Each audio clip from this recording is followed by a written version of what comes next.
ગીર સોમનાથ જિલ્લાનું વડુ મથક વેરાવળ એ ગ્રેડની નગરપાલિકા હોવા છતાં બાંધકામની મંજૂરીના અભાવે વિકાસ અટક્યો છે। મંદીના કારણે મજૂરો બેરોજગાર બન્યા છે। વેપારીઓના નાણાં રોકાયા છે। સબપ્લોટિંગ અને ટેનામેન્ટ સિસ્ટમની મંજૂરી તો દૂર, ઇમ્પેક્ટ ફીના નિયમો જટિલ છે। જિલ્લાના તાલાલા, કોડીનાર, સૂત્રાપાડા, ઉનામાં આવી સમસ્યા નથી તો વેરાવળમાં કેમ?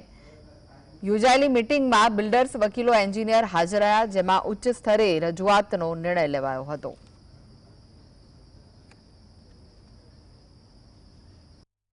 दौड़ वर्षथी कोईपण प्रकारनी बांधकामनी मंजूरी, लेआउट पासनी मंजूरी, सबप्लोटिंगनी मंजूरी आवा कोईपण काम नहीं थई रह्या।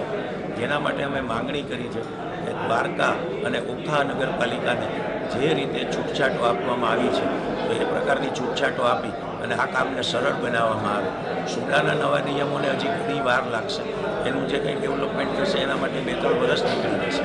तो त्यां सुधीमां अहींया वेरावळनी अंदर मंदी भरडो लई गई छे।